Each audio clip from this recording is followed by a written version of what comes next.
Assalamualaikum Dr. Tifauzi. Waalaikumsalam warahmatullahi wabarakatuh. Aduh, apa kabar dok? Nah sekarang ini Baik, alhamdulillah. orang ini sudah pulang mudik dan berbagai keramaian, tapi masih takut dengan takbiran. Ini sebenarnya apa yang terjadi dok? Kita pula disuruh booster lagi ini. Boosternya pun nyari yang halal susah pula lagi ya.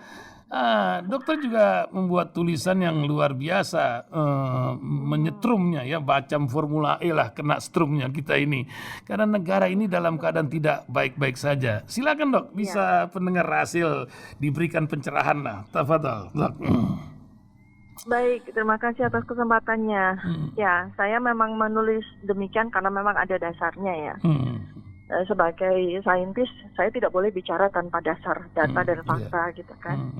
Kemudian ada 3 lah kurang lebih yang memang menjadi persoalan besar bagi Indonesia ini dalam menghadapi situasi yang dunia yang memang betul-betul sangat mengerikan. Sejak 2 tahun yang lalu, saya sudah sampaikan di berbagai media dan sosial media bahwa pandemi ini potensinya bukan hanya sekedar membunuh nyawa manusia, tetapi membunuh negara.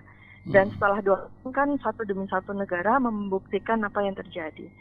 Seperti yang terjadi pada Sri Lanka, kemudian juga berangsur-angsur Argentina, Brazil, dan mungkin juga ini beberapa negara ini juga sudah mulai masang lampu merah.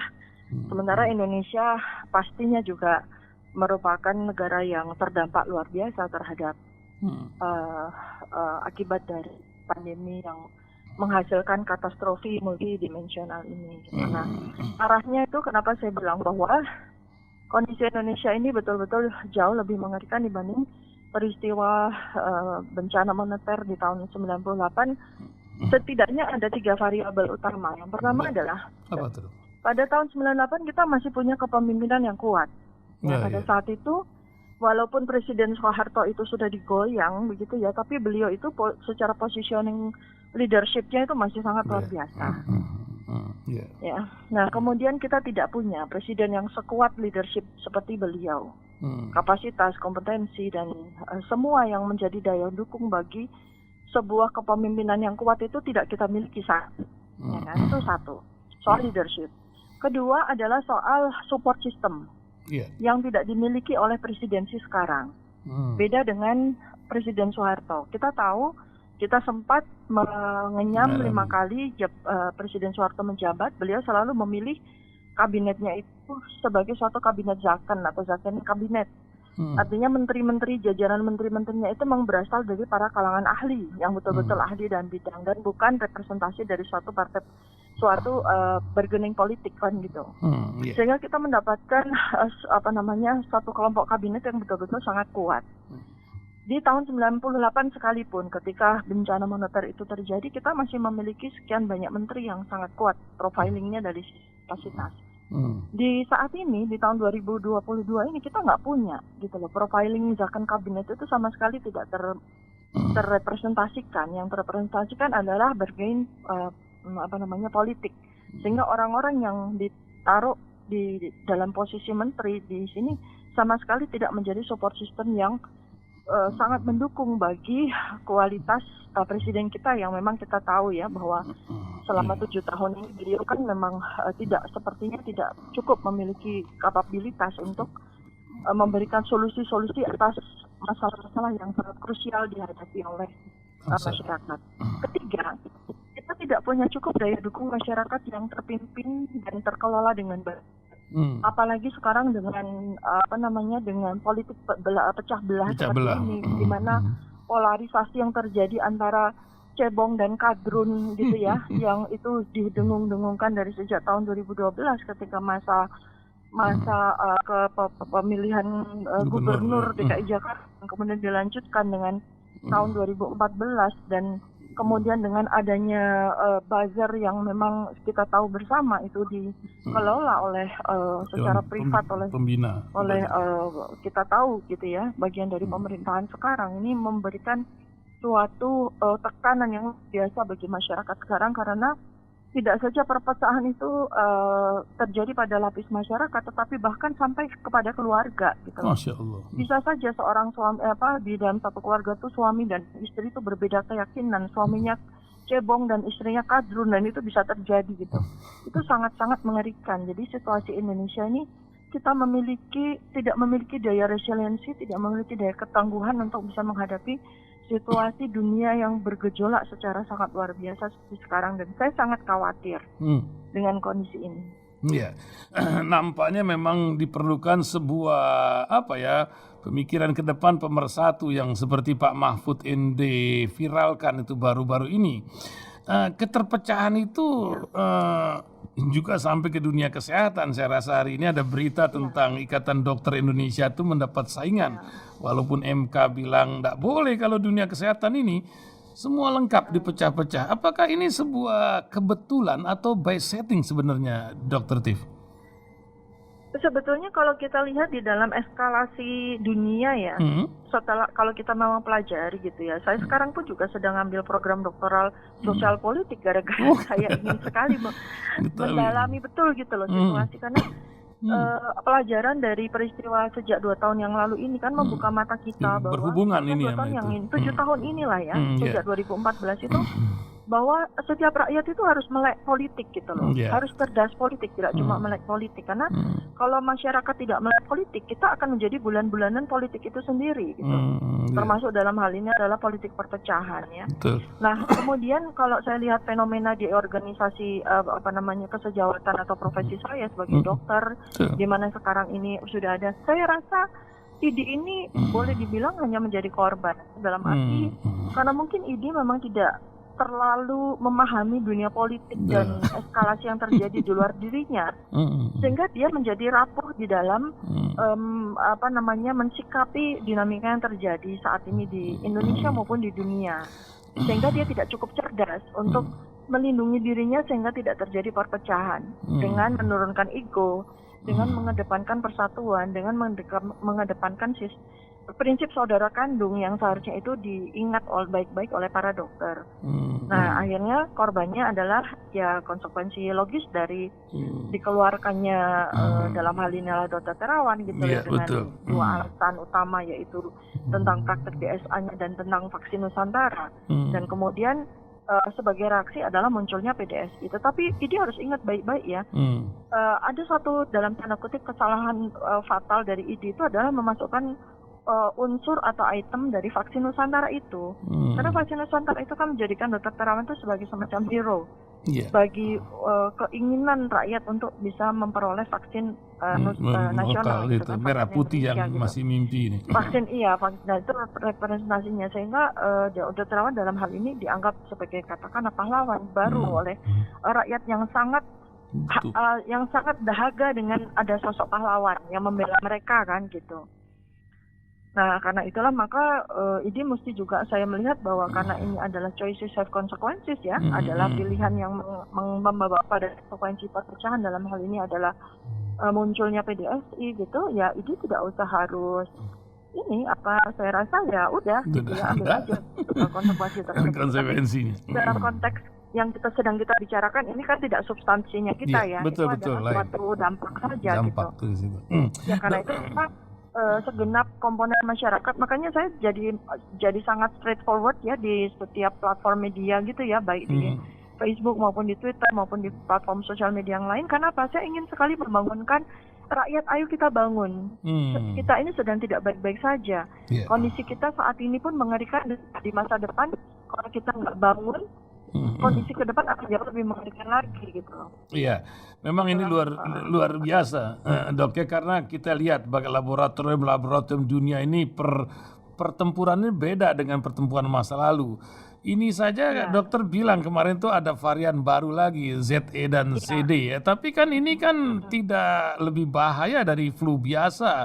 Tapi namanya kan corona. Jadi corona yang tadinya cuma biasa-biasa saja sekarang menjadi sebuah komoditas luar biasa. Begitu Dok. Sementara Indonesia ini dunia bahkan ada lagi hepatitis yang baru dan kita lagi sibuk dengan TBC gitu.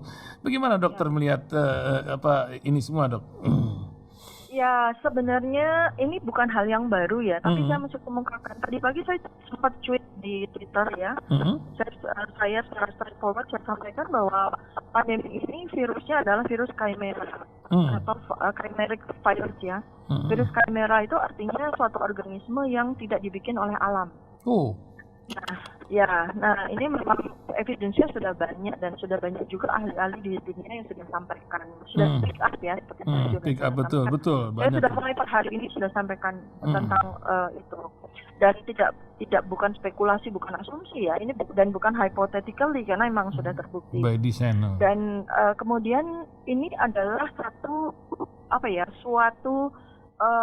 hal baru gitu ya, suatu tanda baru bahwa kita harus siap untuk menghadapi chimeric organism atau kuman-kuman chimera yang memang dibikin tidak oleh alam, dan itulah menjadi bagian dari kalau kita sebut sebagai biological weapon gitu. Tapi dalam hal ini memang biological weapon yang sekarang ini kalau boleh kita kategorikan COVID ini atau virus SARS ini adalah suatu biological weapon, ini tidak seperti yang dibayangkan orang seperti dulu ya. Jadi biological weapon sekarang ini lebih sopan gitu, tidak membuat orang yang terinfeksi lalu kemudian mati di pinggir jalan dan tergeletak begitu seperti film-film ya, propaganda film-film bukan. Tapi dampaknya itu adalah dampak yang kualitas sangat hidup soft, ya. gitu. Soft. Meninggalnya nggak sekarang, tapi meninggalnya nanti. Makanya saya bilang, saya sudah sampaikan juga di sosial media bahwa setelah pandemi virus ini nanti akan ada pandemi penyakit klinis atau komorbid, karena virus chimera ini tidak dimaksudkan untuk langsung membunuh begitu aja, tetapi merusak organ. Jadi organ-organ orang yang komorbid dan organ-organ orang yang berpotensi komorbid itu yang rusak, gitu. Jadi ini yang lebih berbahaya, gitu. Killing us softly lah. Luar biasa. Nampaknya pemikiran-pemikiran orang yang merasa bumi ini kelebihan manusia itu berlanjut dengan kisah-kisah ini. Begitu, Dr. Tiff, macam. Saya boleh ini ya ulas sedikit tentang ini ya. Jadi isu depopulasi itu kan memang sudah lama, dan sebetulnya kalau kita coba lihat dari sisi logically thinking ya, karena sebenarnya begini, populasi dunia itu, ini menurut para ahli ya, menurut para ahli itu, bumi ini masih bisa dihadapi dengan baik-baik aja itu ketika populasi bumi ini 32 miliar manusia. 32 miliar manusia. Nah, sekarang itu kan potensi kita untuk menuju kepada 32 miliar itu kan sekitar 80 tahun lagi. Ya, tetapi ada yang namanya masa Kambrium yang kita khawatirkan ya. Jadi ledakan populasi yang bisa terjadi pada waktu kapan saja, dan 32 miliar manusia itu bisa menurut ahli yang memiliki teori tersebut bisa saja tidak terjadi dalam 80 tahun, tapi terjadi bisa di 9 sampai 12 tahun dari sekarang gitu, dan itu kan persoalan besar sekali gitu. Jadi isu depopulasi itu berasal dari pemikiran tersebut. Apakah kemudian pandemi ini didesain untuk depopulation? Sepertinya menurut saya enggak begitu. Tetapi kalau sekedar menekan pertumbuhan penduduk, karena bukan dengan cara ini gitu, tapi dengan cara satu step lagi setelah pandemi itu apa gitu ya. Iya, selain peperangan. Nah, ini yang kita hadapi sekarang gitu kan. Itu yang kita hadapi sekarang. Dunia didesain, diplan untuk setiap orang 7,8 miliar ini kan akan mendapatkan jab ya. Nah, jadi itulah sebenarnya targetnya kan itu. Wah, luar biasa, Dok Tiff. Ini terakhir ini, Dok. Ini kan bulan puasa, 5 hari menjelang Idul Fitri. Orang-orang ini sudah 2 tahun baru pada pulang kampung lah katanya. Pesan Dr. Tiff untuk pendengar radio Silaturahim ini macam-macam nih pendengar, ada yang di Kanada, di Amerika ini nyalah kita punya komputer ini sekitar 80 hampir 200 di berbagai negara. Apa yang Dr. Tiff ingatkan? Paling nggak orang-orang di Jawa sinilah, Sumatera, yang di Batam yang mendengar. Silakan Dok, untuk pesan kepada. Silakan. Ya, kalau kita bicara kekhawatiran soal pandemi COVID ya, sebenarnya saya sudah sampaikan dari sejak bulan Maret 2020 bahwa pandemi ini akan berlangsung sekitar 18 bulan sampai 24 bulan. Artinya memang betul terjadi kan? Jadi kita bisa lihat penurunan walaupun varian-varian baru, mutasi-mutasi baru terus bermunculan. Sekarang ini kan namanya varian stealth varian itu XI sama XD gitu ya. Tetapi Betul. ternyata tidak mempengaruhi angka CFR. Case fatality rate-nya itu Yang tidak matinya terpengaruh. lah. Jadi kalau dulu pada masa Wuhan ya masih COVID-nya masih Wuhan itu Hmm. CFR-nya di angka 10% kan, Ya, 9,7%. Kelopak, Artinya dari 100 orang yang meninggal itu 10 orang. Sekarang tuh dari 100 orang yang meninggal cuma 1. Ya, Karena CFR-nya di 1%. Artinya bahkan common cold aja, flu yang biasa, Biasa, flu musiman itu bahkan lebih berbahaya dari COVID. Karena common cold itu, flu musiman itu CFR-nya 3%. Oh, Sedangkan COVID sekarang ini CFR-nya cuma 1%. Nah, jadi sebenarnya sekarang itu isu booster vaksin untuk mencegah vaksin itu sudah irrelevan, sudah tidak udah relevan. lewat harusnya. Kemudian Kementerian Kesehatan sendiri juga udah sampaikan kan bahwa menurut survei yang dilakukan Kementerian Kesehatan, antibodi terhadap Orang COVID Indonesia. ini di Indonesia itu sudah di atas 90% kan? 97%, betul, luar biasa. Karena ya terjadilah herd immunity. Jadi sebenarnya Indonesia ini sudah terprevent ya, sudah terlindungi, sudah terproteksi dari COVID ini COVID itu kemungkinan. sendiri, Sehingga mudik pun nggak ada masalah gitu loh. Ya hati-hati saja. Ditingkatkan antibodinya dengan makanan yang bagus, jangan makan yang berlebihan pada saat lebaran gitu kan. Ingat selalu makan sayur sama buah dan minum air putih yang banyak agar tidak terjadi pengentalan darah dan tidak terjadi tekanan darah yang meninggi tiba-tiba. Karena memang dari tahun ke tahun nggak ada pandemi juga kan. Sebelum pandemi juga itu angka rumah sakit itu langsung meningkat melonjak drastis ketika masa lebaran ya. Iya. Itu terjadi karena itu tadi, karena intake dari karbohidrat dan makanan yang kolesterol tinggi itu melonjak dengan cepat dan itu berbahaya bagi orang-orang yang memiliki komorbiditas. Gitu. Itu dia, makan. Ya, jadi ini pesan saya kepada para pemudik, hati-hati makanan. silakan Anda berlebaran dengan baik, jaga antibodi, jaga makanan dan jaga kesehatan, jangan lupa minum air putih yang banyak, buah dan sayur. Itu penting, Terima kasih Dr. Tifauzi pagi hari ini menemani pendengar ya. Syukron, terima kasih banyak. Semoga selalu sehat dan hidup selalu bermanfaat. Assalamualaikum Dr. Tifauzi. Terima kasih. Waalaikumsalam warahmatullahi wabarakatuh.